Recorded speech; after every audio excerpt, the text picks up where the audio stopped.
Well, good Saturday morning. I'm excited about diving into God's Word with you this morning as we prepare for the weekend, as we look to serve the Lord not only on this day off, but tomorrow on a day of rest and worship. We jump in again this morning in the book of Leviticus. Leviticus chapter 14, just the first part. The Lord spoke to Moses, saying, "This shall be the law of the leprous person for the day of his cleansing. He shall be brought to the priest, and the priest shall go out of the camp, and the priest shall look. And if the case of leprous disease is healed in the leprous person, the priest shall command them to take for him who is to be cleansed 2 live clean birds, and cedar wood, and scarlet yarn, and hyssop.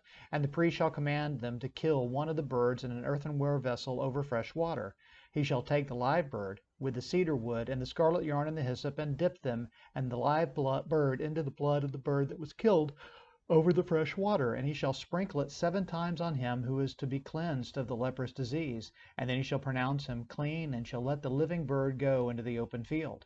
And he who is to be cleansed shall wash his clothes, and shave off all his hair, and bathe himself in water, and he shall be clean. And after that he may come into the camp, but live outside his tent 7 days. And on the 7th day he shall shave off all his hair from his head, his beard, and his eyebrows. He shall shave off all his hair, and then he shall wash his clothes, and bathe his body in water, and he shall be clean. And on the 8th day he shall take 2 male lambs without blemish, and 1 ewe lamb a year old without blemish, and a grain offering of 3/10 of an ephah of fine flour mixed with oil, and 1 log of oil. And the priest who cleanses him shall set the man who is to be cleansed and these things before the Lord at the entrance of the tent of meeting. And the priest shall take one of the male lambs and offer it for a guilt offering, along with a log of oil, and wave them for a wave offering before the Lord. And he shall kill the lamb in the place where they kill the sin offering and the burnt offering, in the place of the sanctuary. For the guilt offering, like the sin offering, belongs to the priest. It is most holy. The priest shall take some of the blood of the guilt offering, and the priest shall put it on the lobe of the right ear of him who is to be cleansed, and on the thumb of his right hand, and on the big toe of his right foot. And then the priest shall take some of the log of oil, and pour it into the palm of his own left hand, and dip his right finger in the oil that is in his left hand, and sprinkle some oil with his finger 7 times before the Lord. And some of the oil that remains in his hand the priest shall put on the lobe of the right ear of him who is to be cleansed, and on the thumb of the right hand, and on the big toe of his right foot, on top of the blood of the guilt offering. And the rest of the oil that is in the priest's hand he shall put on the head of him who is to be cleansed. Then the priest shall make atonement for him before the Lord. The priest shall offer the sin offering to make atonement for him who is to be cleansed from his uncleanness. And afterward he shall kill the burnt offering, and the priest shall offer the burnt offering and the grain offering on the altar. Thus the priest shall make the atonement for him, and he shall be clean. But if he is poor and cannot afford much, then he shall take 1 male lamb for a guilt offering to be waved, and to make atonement for him, and 1/10 of an ephah of fine flour mixed with oil for a grain offering, and a log of oil. Also 2 turtle doves or 2 pigeons, whichever he can afford. The one shall be a sin offering, and the other shall be a burnt offering. And on the 8th day he shall bring them for his cleansing to the priest to the entrance of the tent of the meeting before the Lord. And the priest shall take the lamb of the guilt offering and the log of oil, and the priest shall wave them for a wave offering before the Lord. And he shall kill the lamb of the guilt offering, and the priest shall take some of the blood of the guilt offering, and put it on the lobe of the right ear of him who is to be cleansed, and on the thumb of his right hand, and on the big toe of his right foot. And the priest shall pour some of the oil into the palm of his own left hand, and shall sprinkle with his right finger some of the oil that is in his left hand 7 times before the Lord. And the priest shall put some of the oil that is in his right hand on the lobe of the right ear of him who is to be cleansed, and on the thumb of his right hand, and on the big toe of his right foot, in the place where the blood of the guilt offering was put.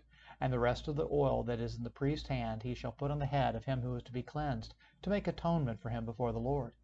And he shall offer of the turtle doves or pigeons, whichever he can afford, 1 for a sin offering, and the other for a burnt offering, along with the grain offering. And the priest shall make atonement before the Lord for him who is to be cleansed. This is the law for him in whom is a case of leprous disease, who cannot afford the offerings for his cleansing. And Psalm 107. Oh, give thanks to the Lord, for he is good, for his steadfast love endures forever. Let the redeemed of the Lord say so, whom he has redeemed from trouble, and gathered in from the lands, from the east and from the west, from the north and from the south. Some wandered in desert waste, finding no way to a city to dwell in. Hungry and thirsty, their soul fainted within them. Then they cried to the Lord in their trouble, and He delivered them from their distress. He led them by a straight way till they reached a city to dwell in. Let them thank the Lord for His steadfast love, for His wondrous works to the children of man. For He satisfies the longing soul, and the hungry soul He fills with good things. Some sat in darkness and in the shadow of death, prisoners in affliction and in irons, for they had rebelled against the words of God and spurned the counsel of the Most High. So He bowed their hearts down with hard labor. They fell down with none to help. And then they cried to the Lord in their trouble, and He delivered them from their distress. He brought them out of darkness and the shadow of death, and burst their bonds apart. Let them thank the Lord for His steadfast love, for His wondrous works to the children of man. For He shatters the doors of bronze and cuts in two the bars of iron. Some were fools through their sinful ways. Because of their iniquities suffered affliction. They loathed any kind of food, and they drew near to the gates of death. And then they cried to the Lord in their trouble, and He delivered them from their distress. He sent out His word and healed them, and delivered them from their destruction. Let them thank the Lord for His steadfast love, for His wondrous works to the children of man. And let them offer sacrifices of thanksgiving, and tell of His deeds in songs of joy. Some went down to the sea in ships doing business on the great waters. They saw the deeds of the Lord, the wondrous works of the deep. For He commanded and raised the stormy wind, which lifted up the waves of the sea. They mounted up to heaven. They went down to the depths. Their courage melted away in their evil plight. They reeled and staggered like drunken men, and were at their wits' end. Then they cried to the Lord in their trouble, and He delivered them from their distress. He made the storm be still, and the waves of the sea were hushed. Then they were glad that the waters were quiet, and He brought them to their desired haven. Let them thank the Lord for His steadfast love, for His wondrous works to the children of man. Let them extol Him in the congregation of the people, and praise Him in the assembly of the elders. He turned rivers into the desert, springs of water into thirsty ground, a fruitful land into a salty waste because of the evil of its inhabitants. He turns a desert into pools of water, a parched land into springs of water. And there He lets the hungry dwell, and they establish a city to live in. They sow fields and plant vineyards and get a fruitful yield. By His blessing they multiply greatly, and He does not let the livestock diminish.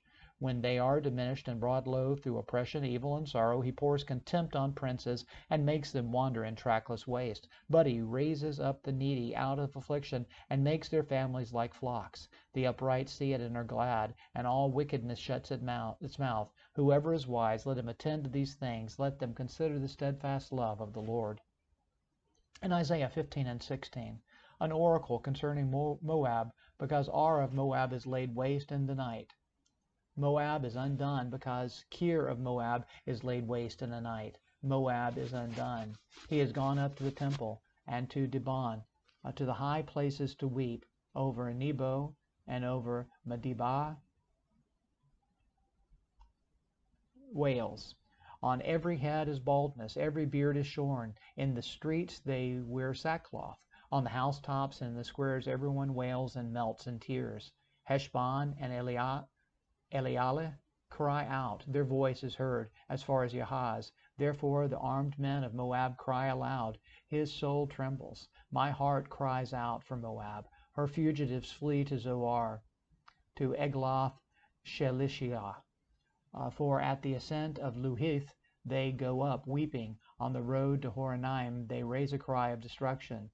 The waters of Nimrim are a desolation. The grass is withered, the vegetation fails, the greenery is no more. Therefore the abundance they have gained and what they have laid up they carry away over the brook of the willows. For a cry has gone out around the land of Moab. Her wailing reaches to Eglaim. Her wailing reaches to Beer Elim. For the waters of Dibon are full of blood. For I will bring upon Dibon even more, a lion for those of Moab who escape, for the remnant of the land. Send the lamb to the ruler of the land from Selah by way of the desert to the mount of the daughter of Zion. Like fleeing birds, like a scattered nest, so are the daughters of Moab at the fords of Arnon. Give counsel, grant justice, make your shade like night at the height of noon. Shelter the outcast, do not reveal the fugitive. Let the outcast of Moab sojourn among you. Be a shelter to them from the destroyer. When the oppressor is no more, and the destruction has ceased, and he who tramples underfoot has has vanished from the land, then a throne will be established in steadfast love, and on it will sit in faithfulness in the tent of David, one who judges and seeks justice and is swift to do righteousness.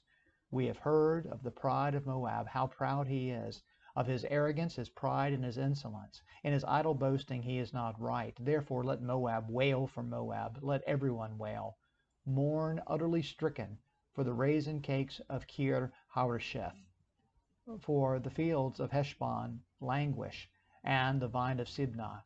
The lords of the nations have struck down its branches, which reached to Yazir, and have strayed to the desert. Its shoots spread abroad, and passed over the sea.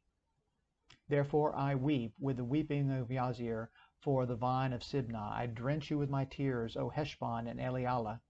For over your summer fruit and your harvest the shout has ceased, and joy and gladness are taken away from the fruitful field. And in the vineyards no songs are sung, no cheers are raised, no treader treads out wine in the presses. I have put an end to the shouting. Therefore my inner parts moan like a lyre from Moab, and my inmost self for Kir-hareseth. And when Moab presents himself, when he wearies himself on the high place, when he comes to his sanctuary to pray, he will not prevail. This is the word that the Lord spoke concerning Moab in the past. But now the Lord has spoken, saying, in 3 years, like the years of a hired worker, the glory of Moab will be brought into contempt.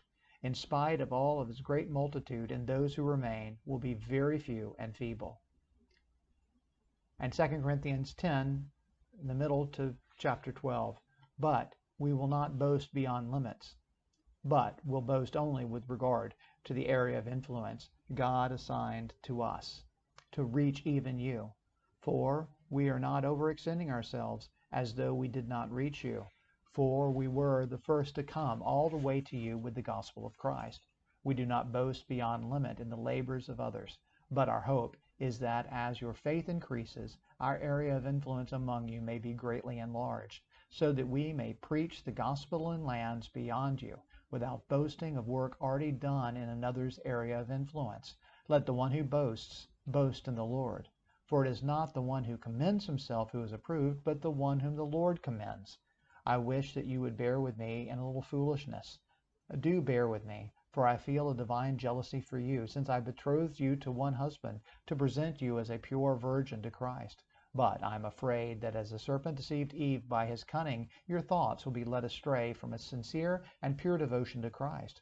For if someone comes and proclaims another Jesus than the one we proclaimed, or if you receive a different spirit from the one you received, or if you accept a different gospel from the one you accepted, you put up with it readily enough. Indeed, I consider that I am not in the least inferior to these super apostles. Even if I am unskilled in speaking, I am not so in knowledge. Indeed, in every way we have made this plain to you in all things. Or did I commit a sin in humbling myself so that you might be exalted because I preached God's gospel to you free of charge? I robbed other churches by accepting support from them in order to serve you. And when I was with you and was in need, I did not burden anyone.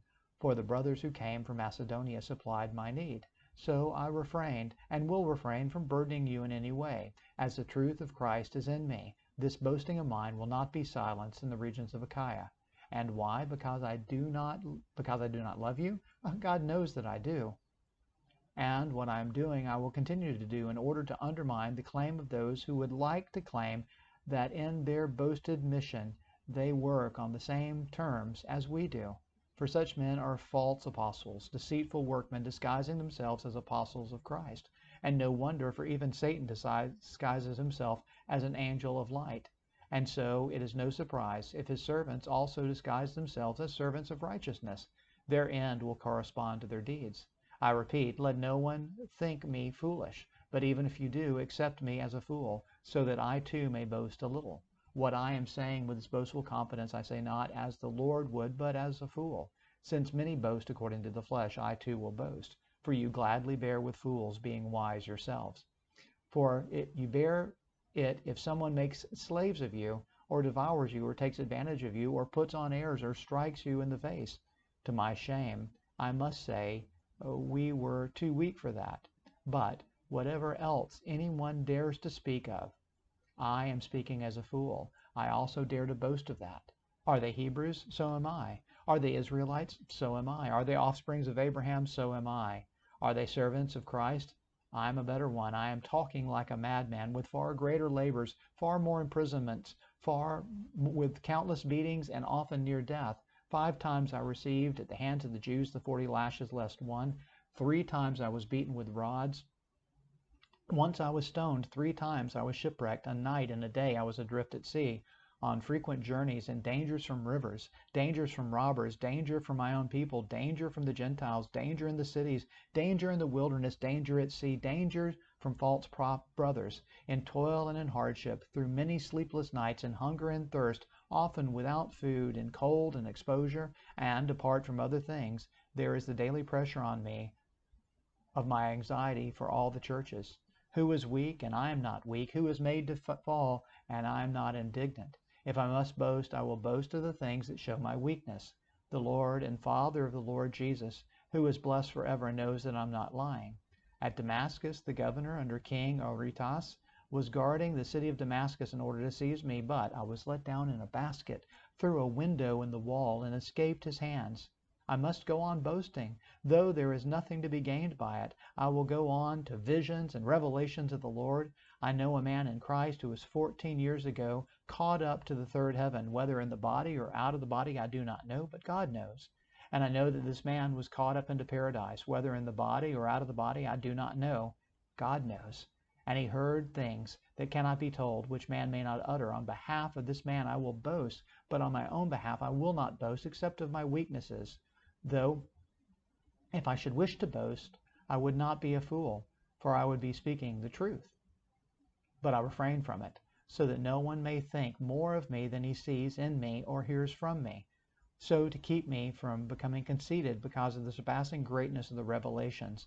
A thorn was given me in the flesh, a messenger of Satan to harass me, to keep me from becoming conceited. 3 times I pleaded with the Lord about this, that it should leave me. But he said to me, my grace is sufficient for you, for my power is made perfect in weakness. Therefore, I will boast all the more gladly of my weaknesses, so that the power of Christ may rest upon me. For the sake of Christ, then, I am content with weaknesses, insults, hardships, persecutions, and calamities. For when I am weak, then I am strong. I have been a fool. You have forced me to it, for I ought to have been commended by you. But I was not at all inferior, to those super apostles, even though I am nothing. The signs of a true apostle were performed among you with utmost patience, with signs and wonders and mighty works. For in what were you less favored than the rest of the churches, except that I myself did not burden you? Forgive me this wrong.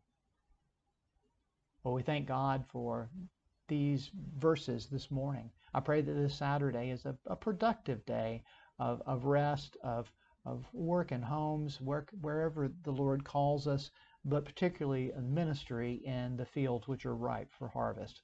We are excited about the opportunities to share Christ, and as Paul talks about, that we would boast in the Lord and in His strength, even when our weakness is so evident to all around. We show the strength of God.